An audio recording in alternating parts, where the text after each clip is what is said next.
Boa tarde! Tudo cada vez melhor?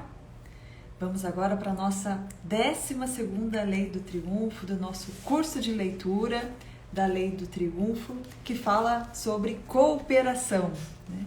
E engraçado dizer curso de leitura da Lei do Triunfo, não sei se você sabe, mas é assim que o próprio autor intitula o livro, né? Como curso de leitura da Lei do Triunfo. E hoje falando então sobre cooperação. Você acredita que cooperação é algo fundamental para o triunfo? Como seria essa cooperação que o curso de leitura da Lei do Triunfo ensina? Como fazer o uso da cooperação para que a gente, esteja aí no caminho do triunfo? Aqui nesse capítulo, nessa lição, ele vai tratar a cooperação em diversas formas, né? E é bastante interessante, boa tarde, dizer que ele fala inclusive de intestinos nessa lição, né? Ele fala sobre fé, fala sobre disciplina, dá uma aula sobre neurociência logo no início. Então é bastante rico essa lição que fala então sobre cooperação. Como eu falei, então logo no início ele fala sobre alguns aspectos da formação do pensamento, né? Então ele diz o seguinte: há duas formas de cooperação para as quais a atenção do leitor será dirigida nessa lição. Primeiro, a cooperação entre pessoas, né, que é mais conhecida. No livro ele também fala sobre mastermind, né, que é a cooperação entre pessoas, aliança amistosa em torno de um objetivo em comum. E ele vai falar sobre a cooperação entre o consciente e o subconsciente, né, que habilita então o homem a ligar-se com a inteligência infinita, uma vez que a gente consegue trabalhar bem essa ligação entre o consciente e o subconsciente. Então, o que é esse consciente e esse subconsciente? Como é que funciona isso? Ele vai falar sobre o cérebro espinhal, né, como sendo então o órgão do nosso consciente, e o órgão simpático, como sendo o órgão do nosso subconsciente.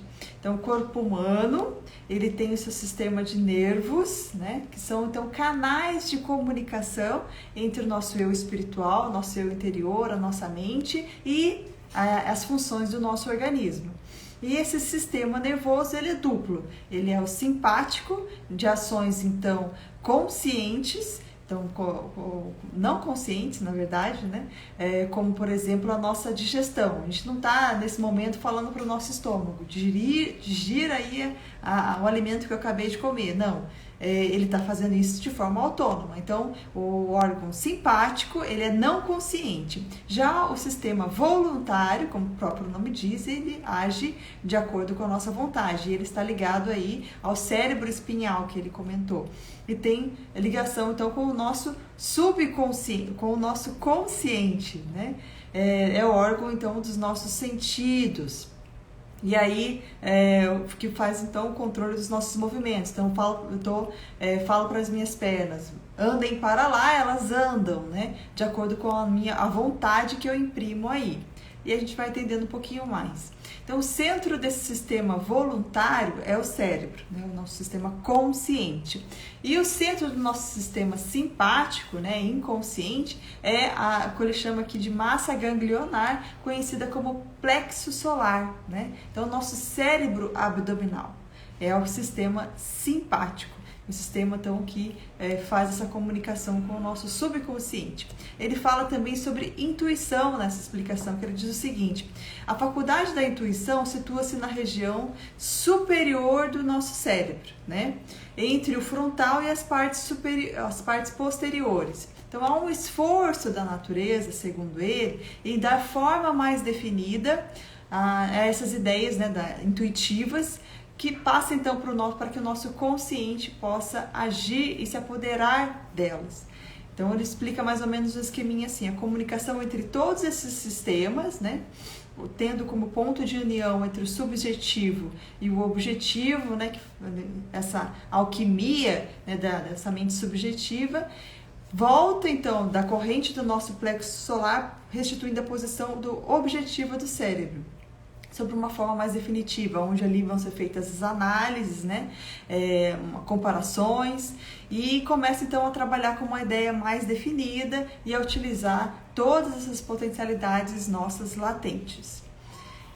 Então essa relação entre mente subjetiva, subconsciente, e mente objetiva, consciente.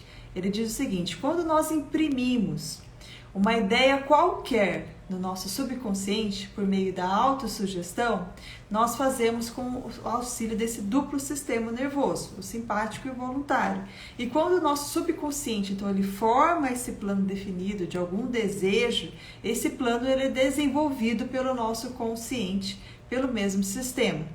Então, eu acho interessante que ele coloca aqui, né? Quando imprimirmos uma ideia qualquer. Então, eu acredito que a gente precisa ter bastante atenção nas ideias que passam pelo nosso consciente, porque elas estão sendo gravadas no nosso subconsciente, como a gente já falou aqui mais de uma vez, né? Então, muito cuidado, principalmente com o que a gente coloca depois do eu sou, né? Então, muitas vezes fica até mais, digamos assim, as pessoas aceitam até com mais facilidade se a gente fala sobre os nossos defeitos, né? Então, porque eu sou assim, eu sou desorganizada, porque eu sou assim, eu não consigo, nunca consigo, enfim, tudo que a gente já taxa dessa forma, é mais fácil então da gente enraizar isso no nosso subconsciente, que vai por esse processo, como a gente falou, levar para o nosso consciente e tornar isso uma realidade. Então é por isso que a gente tem que tomar bastante cuidado com quaisquer ideias que a gente coloque aí para o nosso subconsciente. Ok? Então esse sistema nervoso, ele é de cooperação, e ele constitui literalmente uma linha direta com a nossa consciência, entre a nossa consciência ordinária e a inteligência infinita.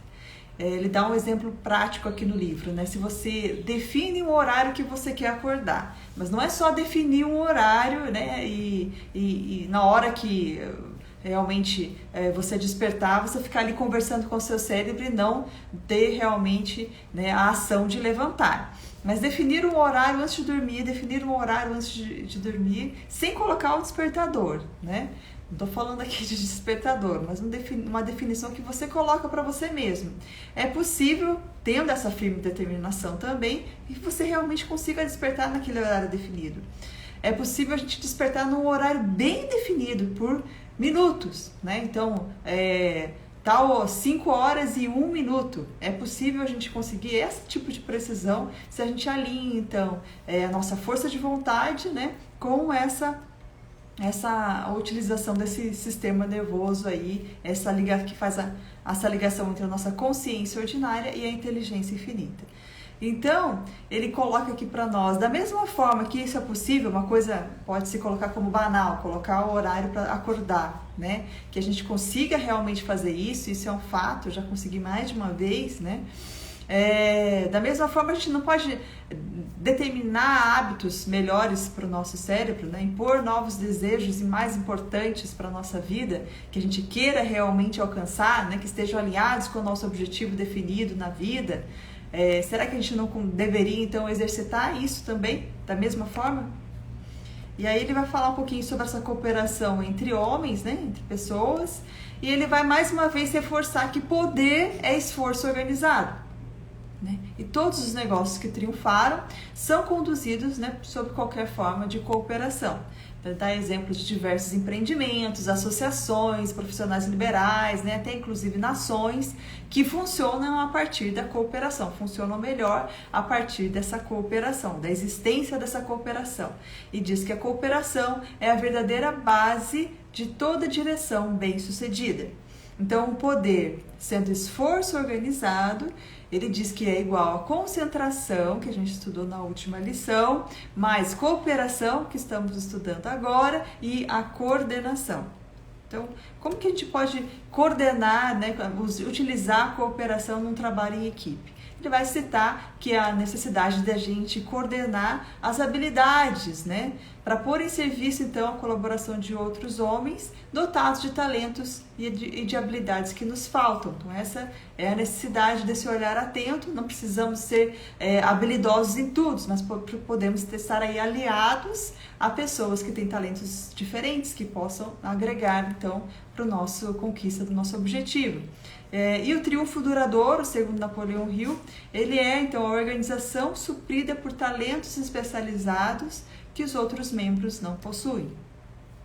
Nesse sentido, ele vai falar sobre a harmonia, que a gente falou bastante na lição que fala, na primeira lição que fala sobre Mastermind, né, que acabou se desdobrando nos 3 primeiros vídeos desse curso. Então, que ele diz o seguinte: na vida, o triunfo só pode ser conseguido por meio do esforço harmonioso, pacífico e cooperativo. O triunfo também não pode ser conseguido sem o auxílio ou independentemente. A gente sempre vai estar precisando de algo ou alguém, né?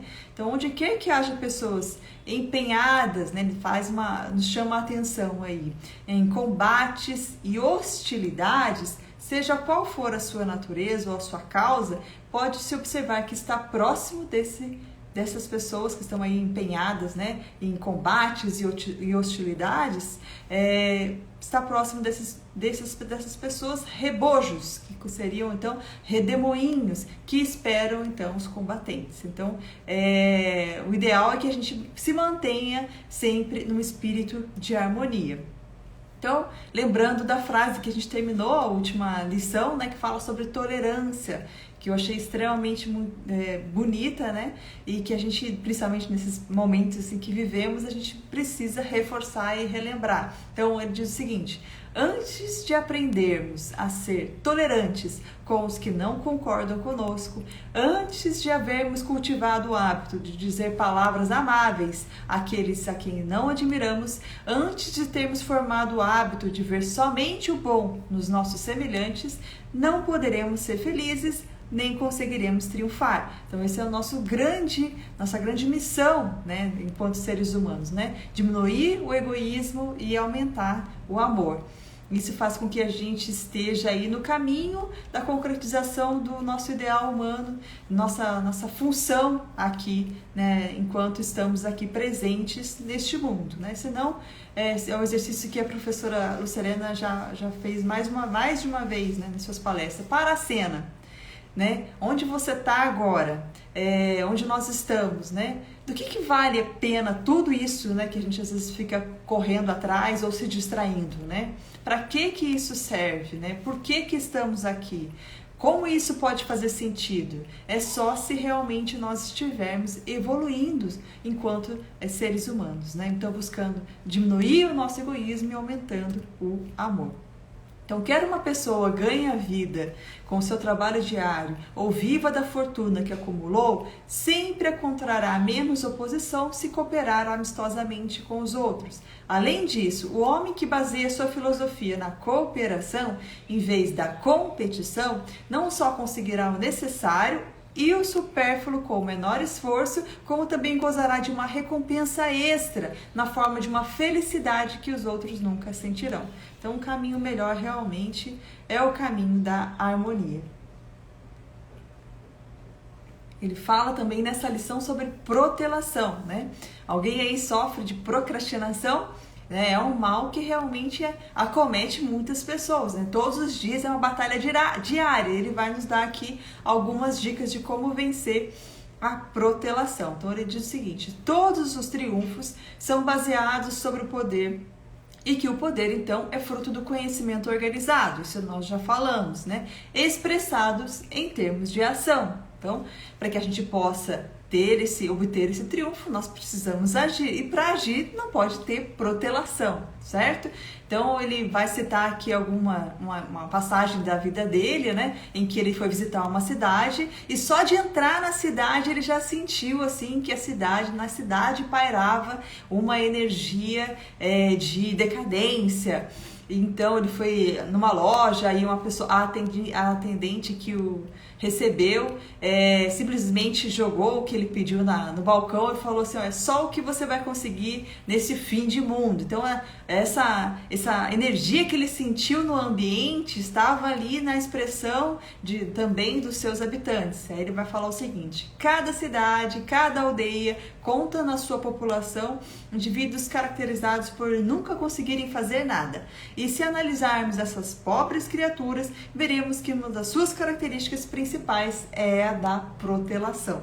Então a falta de ação fez com que eles caíssem nesse fosso e permanecerão aí, a menos que acidentalmente sejam forçados pela luta pela vida, que exige então uma ação em comum. Então muitas vezes o que nos faz sair da zona de conforto, né? Pode ser algo que aparentemente a gente ache ruim, mas que no final das contas vai fazer com que a gente saia daquela situação, né? E prospere cada vez mais, em todos os sentidos. Então vamos lá, ele continua falando sobre essa questão da experiência, né, que nos traz esse grau de consciência. Então não se deixe chegar a tal situação. O mundo nunca dá uma chance a ninguém, né? Aquele que deseja uma chance pode criá-la pela ação, mas se espera que alguém lhe venha trazer, né, uma bandeja de prata, terá uma desilusão. Então, quando eu me movo, o mundo se move, né? Aquele que tem, mais lhe será dado. Aquele que não tem, até o que tem lhe será tirado, né? Dizem aquele grande conhecimento popular, né? Se você quer pedir algo para alguém, peça para aquela pessoa mais ocupada, porque ela tem tanta capacidade que no meio de tudo que ela tem para fazer, ela vai executar mais aquilo. Né? Ao passo que você pode ter uma pessoa ali perto de você que você sabe que não tem muito o que fazer, mas que se você pedir isso para essa pessoa não vai executar, porque ela tem essa questão aqui, né, de protelação. Então a desculpa de que o mundo não lhe dá uma chance, olha, ele está falando aqui em 1928, né? Parece tão atual, né? É muito comum a suspeita de que aí está muitas vezes a causa, ele suspeita que está aí muitas vezes a causa da pobreza e dos fracassos. Então vai trazer para nós aí autorresponsabilidade, né, por tudo que nos acontece. Então a psicologia da inação é uma das principais razões por que muitas aldeias e cidades morram na estagnação, ok? E o poder está então na ação. Ele vai dizer algumas características desse homem de ação. Em geral, né, a gente pode até fazer agora uma autoavaliação se isso acontece com a gente. Uma pessoa, um homem, uma mulher de ação, em geral sente-se mal quando fica inativo. Está sempre buscando, né, aproveitar melhor o seu tempo. Geralmente são pessoas que vencem, se destacam nos seus empreendimentos, né, todos os empreendimentos aos quais fazem parte, e transformam em geral sonhos em realidade. Então, por meio do quê? De uma ação intensiva, né? Ao passo que, então, pessoas, né, ele fala um pouquinho sobre a preguiça, né, são diferentes em todos esses aspectos. Ele quando ele vai falar sobre preguiça nessa lição, ele cita o nosso corpo, que é formado por bilhões de células. E essas células, elas são suscetíveis à ação da nossa mente. Então, uma mente inativa, que está aí focada em menos ação possível, vai fazer com que todas as nossas células também trabalhem de forma, né, a fazer menos esforço possível. E isso, então, vai fazer com que todo o sistema funcione de forma letárgica. Ele cita agora também falando sobre alimentação, né? Que isso pode piorar ainda se a gente se alimenta mal, que alimentos ricos, né? Que acabam inflamando o nosso corpo, como o glúten, né? Que a gente sabe hoje. Então a preguiça, ela é igual a uma ação de uma mente inativa, né? E sobre as células do nosso corpo. Então é isso que é a preguiça, é uma mente inativa que agiu sobre as células do nosso corpo. E como eliminar a preguiça? Ele dá aqui uma dica simples. toma um banho gelado e lembra, por exemplo, de algo que você gosta de fazer, né? Isso é bastante comum acontecer, principalmente enquanto jovens e crianças, né? Muitas vezes eu falo assim pro meu filho, né?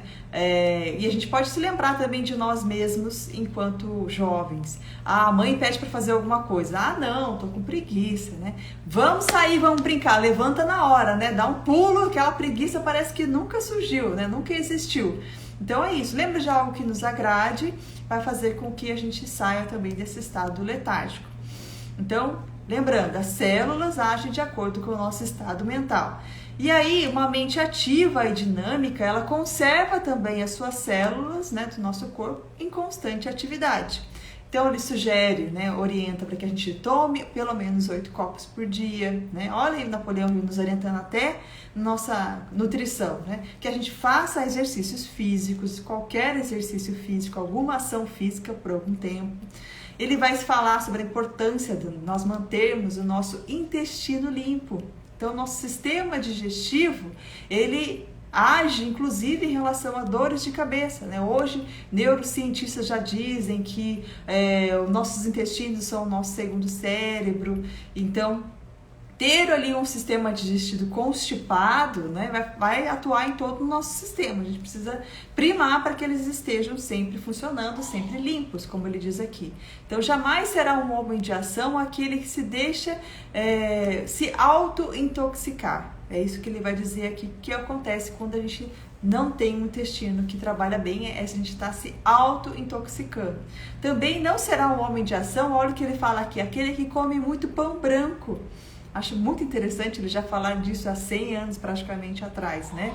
E também 2 vezes mais carne do que pode digerir. E ainda uma pessoa que vai sempre atrás de um vidro de pílulas, né?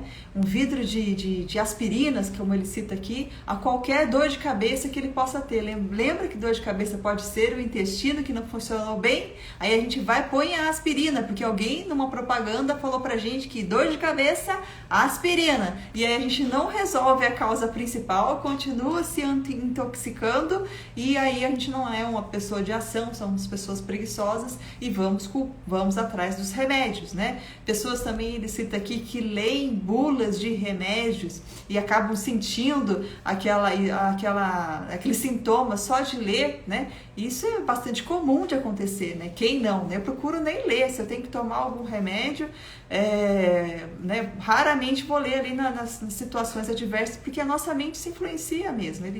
Tem diversos livros que relatam sobre isso, né? Pessoas que simplesmente por ter batido o olhar no cartaz né, falando sintomas de uma doença, começou a sentir imediatamente, sem ter tido possibilidade de ter tido contágio com aquela doença, né? Por conta da ação dessa mente. Ele vai falar um pouquinho sobre o hábito de se preocupar. Então, preocupação, inveja, ciúme, ódio, dúvida, medo, são estados de espírito fatais à ação, né? Para sermos pessoas de ação. Então, qualquer desses estados mentais pode influir no nosso processo digestivo, né? E esses estados negativos da mente destroem o mais importante dos fatores da conquista do triunfo, que é o desejo de vencer, né? Então, preocupação, inveja, ciúme, ódio, dúvida, medo, né? Então, todos fatais à nossa ação e podem matar o nosso desejo de vencer. Então, sempre a gente está buscando, né, influenciar o nosso subconsciente com o melhor. Então, ninguém pode alimentar um firme desejo encontrando-se num estado negativo na mente, seja qual for esse estado mental. Ele fala agora como que a gente pode fazer uma prática, né, eficiente, como ele diz aqui, ele chama de o eficiente destruidor de tristezas. Eu achei bastante interessante também, porque o livro que a gente já se falei aqui mais de uma vez, de 1928, a sua primeira edição, ele cita então o quê? Como um eficiente destruidor de tristezas. Uma boa gargalhada. Então ele diz o seguinte: quando me sinto indisposto, né, ou inclinado a discutir com alguém por uma situação qualquer, eu percebo que eu preciso fazer uso do meu destruidor de tristezas. Então ele procura um lugar onde não pode ser perturbado e dá uma boa gargalhada. Se ele não encontra algo que seja engraçado para rir, ele diz que ele faz uma risada forçada mesmo e o efeito é o mesmo, né? Eu tenho, né, um relato de experiência nesse sentido, já tem até um videozinho que eu citei essa prática bem lá no início das minhas publicações, que falo que eu tinha um dentinho encavalado, né? Então, desde meus 15 até os meus 26 anos, né? Até quando eu coloquei aparelho, eu praticamente não sorria. Então, quando eu voltei a sorrir, né, com segurança, eu tive que realmente treinar o sorriso. E até hoje eu treino o sorriso, né? Até hoje eu uso o que ele fala aqui quase que diariamente para fazer com que ele falou aqui, para não discutir com alguém, para poder trazer alegria para um momento monótono que a gente está ali do dia a dia, para revigorar a nossa energia. Já usei isso no banheiro, em locais de trabalho, né, quando estava com muito sono, ia para o banheiro, ia para frente do espelho e fazia um assim, sem som mesmo, né? E realmente a gente volta com outro ânimo, com outro estado de espírito. Isso a gente pode usar constantemente, deve usar como hábito, né? Então ele diz o seguinte: 5 minutos dessa espécie de exercício mental e físico estimularão a ação que libertará as tendências negativas. A alegria é uma frequência em hertz, ela é mais alta que a paz, né? Ela está ali, então ela é capaz, e a tristeza, a doença, né? Ela está ali numa frequência muito baixa. Então quando a gente impõe essa alegria, a gente explode isso para bem longe de nós, né? Isso é extremamente importante, né? Esses dias ontem eu fiquei sabendo que uma pessoa aqui perto do condomínio, ela se jogou do 7º andar, sabe? E uma pessoa que chega nesse nível de tristeza, de depressão, né? Talvez se ela tivesse contato com esse tipo de destruidor de tristeza, talvez ela tivesse tido um outro fim, né? Tivesse continuado a sua batalha diária, que é para isso que nós estamos aqui, nessa batalha diária. Então, experimente, né? Uma boa gargalhada. E ele vai falar sobre o reflexo dos nossos temperamentos no nosso corpo, né? Ele diz o seguinte: o homem age de acordo com o sentimento que abriga no seu coração. Tendo medo, ninguém pode agir com coragem. Tendo ódio, ninguém pode agir com generosidade. Então a gente vai precisar exercitar a nossa virtude oposta, né? Ele continua dizendo: os pensamentos dominantes na nossa mente, ou seja, os mais frequentes e profundos pensamentos que nos vêm, influenciam a ação do nosso corpo. Por isso, a necessidade da gente estar constantemente gerenciando os nossos pensamentos. A gente está alinhado com o nosso objetivo definido na vida. Para onde que eu quero ir? Para a cena. O que eu estou fazendo? Né? Estou seguindo o meu objetivo definido na vida? É isso que eu quero ser, que eu quero me tornar, que eu quero conquistar? Tem a ver esse pensamento que acabou de chegar na minha mente com o meu objetivo? Não tem a ver? Tchau, pensamento. E aí a gente alinha novamente para a nossa direção. Então, cada pensamento imposto em ação pelo cérebro atinge e influencia todas as células do nosso corpo. A gente precisa realmente estar bastante atento. Isso já está comprovado também cientificamente, né? Vários experimentos científicos, né? Acabou de entrar, inclusive, uma pessoa que é da área médica aqui na live, né? A Lu. E experiências científicas medindo as toxinas no sangue de pessoas com diversos temperamentos, né? E as toxinas estavam naquelas pessoas que conseguiram, né, deixar ali ser estimulados por temperamentos negativos. Então, registram-se nas nossas células, no nosso corpo e afetam de acordo com a natureza dos nossos pensamentos. Os temperamentos, né? Mais uma vez aí lembrando Hipócrates, pai da medicina, né, que já falava sobre os temperamentos, né? Então são os temperos que a gente precisa dosar. E usando mais uma vez o conhecimento da filosofia, conhecer-se para dominar-se. Então tentar a todo momento aí estar buscando entender o que está fazendo com que a gente simplesmente reaja. Ele vai citar aqui a diferença entre administradores e vendedores, dizendo que um é o dínamo, né, aquele que transforma o poder, né, da força mecânica em força elétrica, né, e aquele que é o fiel da balança, que é justamente aquele ponteirinho que vai dizer exatamente qual que é o peso que está ali naquela balança. Então, ambos são essenciais, né, num empreendimento.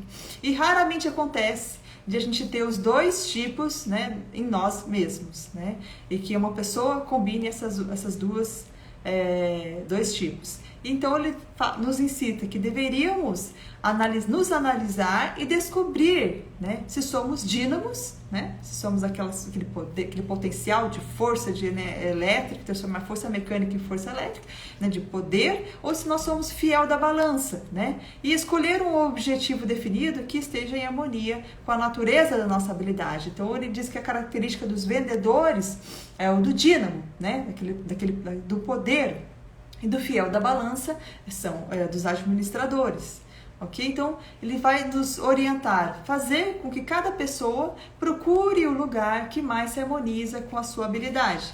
Ele diz que uma das maiores tragédias da humanidade é o fato de que a maioria das pessoas nunca se ocupa do trabalho para o qual melhor se adapta, né? Então, muito frequentemente, o erro está em escolher o trabalho, né, que mais pareça proveitoso do ponto de vista econômico, sem considerar, né, sem levar em consideração as nossas habilidades naturais.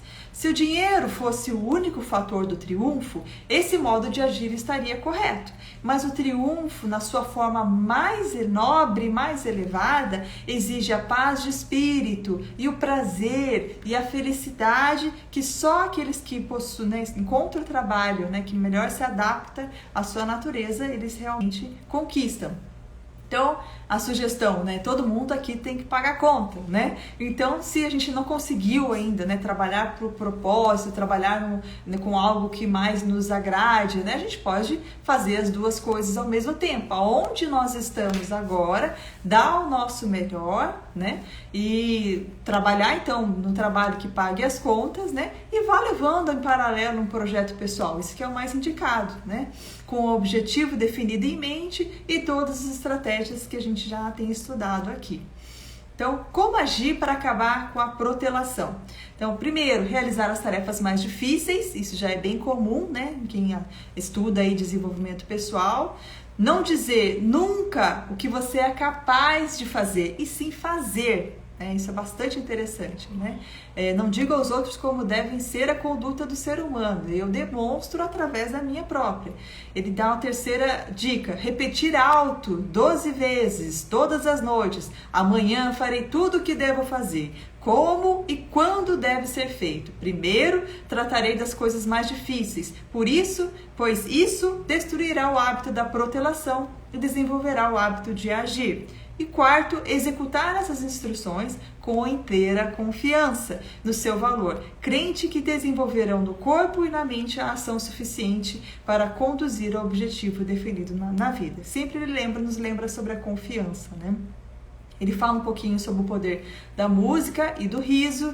Ele cita as histórias, né, de exércitos, de soldados, né, como os alemães, que eram invencíveis e que cantavam enquanto estavam ali em ação, né, nos seus treinamentos. Depois ele cita que quando eles pararam de cantar, eles perderam a sua força, que o próprio exército americano também fazia uso da música, né, e muitas vezes canções baseadas na fé e na causa que defendiam.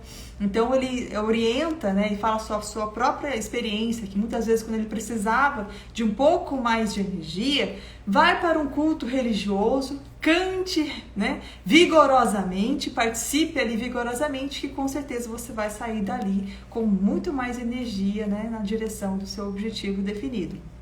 E a gente sabe a importância da música, né, no estimulante, como um estimulante também no trabalho. Então, baixou um pouco a energia, a gente pode, a hora de eu colocar aqui uma música aqui para levantar o astral. Fala mais um pouquinho sobre a harmonia e o mastermind. Então, ele diz que grandes realizações, empreendimentos, né, times, casais, associações, desenvolve-se então a partir desse superpoder com um esforço combinado que se baseia na perfeita harmonia. Então ele diz que o grau de poder criado pelo esforço cooperativo de qualquer agrupamento de pessoas é medido sempre pela natureza do objetivo que esse grupo tenta alcançar. Então o grupo ele é movido em cooperação pela natureza do objetivo. E compreender isso é proveitoso para todos que pretendem organizar esforços em grupo para qualquer propósito, né? Eu lembro quando eu trabalhava que eu tinha, né, uma grande referência na minha vida, que foi o presidente dos jovens, Carlos Alberto da Silva, e ele era incomum nessa maneira de tratar metas, números. Ele nunca falava sobre metas, números, ele falava sobre o propósito, a natureza do objetivo. Aí ele contava sempre uma história, nos fazia colocar em ação pela essa natureza do objetivo, né? Isso é realmente algo que eu nunca esqueci. Então, e Napoleão Hill diz o seguinte: aquele que descobrir um motivo que reúna homens num entusiástico espírito de perfeita harmonia, terá encontrado o poder, o ponto de partida para a criação de um mastermind. Então ele coloca que o homem luta com mais entusiasmo pela consecução de um ideal do que para ganhar dinheiro, né? Isso a gente vê nos trabalhos voluntários, né? Que muitas vezes as pessoas estão ali trabalhando, se dedicando, às vezes até mais do que se dedicariam num trabalho remunerado, porque elas estão ali por conta do ideal. Então, ao procurar um motivo que sirva de base ao desenvolvimento de um esforço cooperativo, é preciso ter isso em fato, segundo Napoleão Hill. Então, liberar pelo ideal, né? Por exemplo, o ideal de fazer pessoas mais felizes, né? O porquê desse trabalho, né? Sempre foco nesse porquê. Envolver, então, pelo ideal. Claro que é possível liderar pelo ganho financeiro também. Se você atingir tal meta, você vai atingir tal bônus. Isso também pode ser utilizado, né? Mas descobrir essa motivação intrínseca de cada um, que cada um está necessitando naquele momento, vai fazer com que a gente consiga também direcionar para ideais cada vez mais elevados.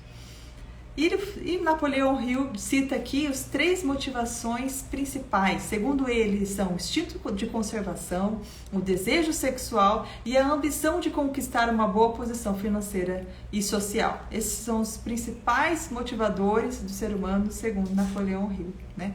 É bastante preocupante, eu penso, né? Que esses sejam os principais, né, objetivos, né, motivadores de um ser humano, né? O instinto de conservação, que a gente ouve, né, até inclusive, mais uma vez citando a professora Selena, né, que até uma ameba tem, né, o instinto de conservação, o desejo sexual, os animais também fazem uso, né, e a ambição de conquistar uma boa posição financeira. Ela diz o seguinte: ok, talvez se tirassem isso da gente, a gente nem levantaria da cama, né? Mas que a gente realmente precisa ter ideais mais elevados, a gente precisa se mover por ideais mais elevados do que todas essas situações que um dia podem ser tiradas de nós, né? Então os líderes ele cita aqui que os líderes que procuram um motivo que arraste multidões o encontrarão sobre uma dessas 3 classificações. E a gente percebe realmente, né? Quem são os maiores influenciadores, né, do Instagram? Será que eles estão falando de filosofia ou eles estão incitando o desejo sexual, né? Estão insistindo que tem a ver com o instinto de conservação, né? Ou estão aí mostrando na sua posição financeira e social, né? Realmente a gente percebe que isso funciona bastante mesmo como grande motivador.